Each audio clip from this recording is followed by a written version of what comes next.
We just came from a farming family. I mean, my dad did, my granddad did, as far as I know, his dad, his dad, and his dad. 49-year-old Craig Watts has farming in his blood. But the kind he's doing on his family's North Carolina farm, his forefathers wouldn't recognize. A sea of white, wall to wall. A factory farmer, Watts has been growing chickens for poultry giant Perdue for more than 20 years. But now he's in a legal battle with his employer because, says Watts, he blew the whistle on the conditions under which he's contractually bound to raise the chickens. Conditions determined by Perdue and which the company marketed to consumers as humanely raised and cage-free. Cage-free, I mean, they're calling this cage-free. You couldn't get a damn cage in here. This flock was delivered as chicks to his farm just 36 days earlier. They're at the shape now where it's 3 steps and flop. Boom, boom, boom, boom, and that's what they do. But that's what they're bred to do. When you started 20 years ago, was it this extreme? I mean, were the birds being bred to grow this large, this fast? No, it's been a steady progression. The birds' breasts are so heavy, they can barely lift them off the excrement-riddled litter that heats like compost. You can feel how hot it is on the floor here. Feel right up under this chicken's wing. Just put your hand right up under his wing, how hot that is. Oh, yeah. That's smoking. That is really hot. Yeah.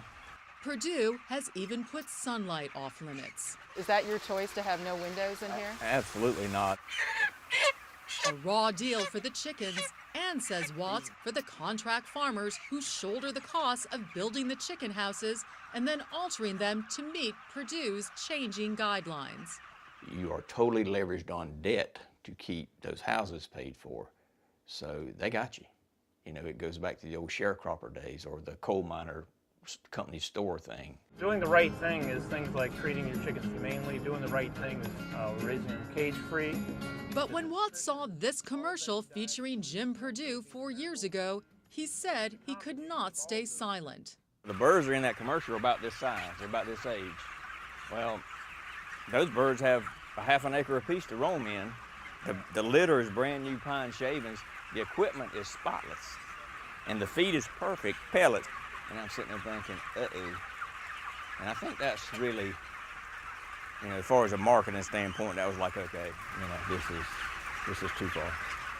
Frequently named a top producer for Perdue, Watts says he first took his concerns directly to the company. But they would come and meet, and then they would get up. Never any follow-up, not once.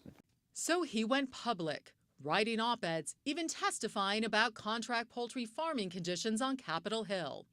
When those efforts came to nothing, Watts did something no one saw coming. So this is the first time that I have been invited by a contract farmer that is working for one of the biggest integrators in the country. Watts opened his barn doors to animal welfare advocate Leah Garces. The result? A video that has logged more than 1.8 million hits on YouTube to date and produced an unlikely partnership between a factory farmer and an animal rights activist. It's completely changed our strategy.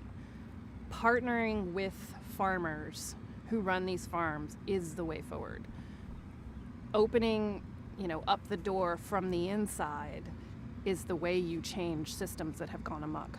So this is about as unlikely a pairing as you'd get. Yeah, that's for sure. Yeah, we are definitely an unholy alliance. Not welcomed by the industry, I'm sure. An alliance that ruffled Perdue's feathers. Within 2 days of the video posting, Watts received a surprise inspection. Perdue also released this statement claiming Watts was not following the company's guidelines or providing appropriate animal care. That was just the beginning. Watts says the company amped up their inspections, producing visitation reports that differed starkly from previous ones. He showed us this one dated before the video's release, noting that he was off to a great start and that the birds are living very well. This report, dated after the video was released, is filled with infractions. You can clearly see everything prior to the video released. Great start so far. Birds are living very well. Keep up the good work. Da-da-da-da-da. And then right after the video release, there is nothing right. Then the bombshell. Perdue notified Watts he'd have to attend a training course before he'd receive another flock and undergo twice-weekly inspections whenever chickens are present as part of a performance improvement plan for poultry welfare and biosecurity. The relentless inspections and audits didn't make Watts nervous. They made him more determined. So determined, in fact, that he took another unprecedented step and slapped Perdue with a whistleblower lawsuit. Filed by the Government Accountability Project, the complaint alleges Perdue violated employee protection provisions by retaliating against Watts after the video was posted. We asked Perdue for their side of the story, but they refused our request for an interview.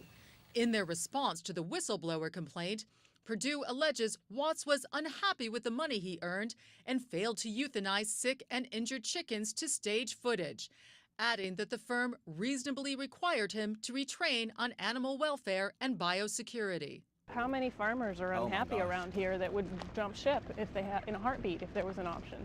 Watts isn't looking for a big payout, just expenses and lost earnings from retraining Perdue forced him to complete and any legal costs. He says that's because the potential payoff for contract farmers like himself will be much bigger than money. The whistleblower suit, if it is favorable, it will give a farmer somewhere to go. He don't have to worry about, okay, I can't say anything. We need an outlet. We don't have that now. We've got nothing. We need something. We need a government to protect us. Patricia Sabga, Al Jazeera, Fairmont, North Carolina.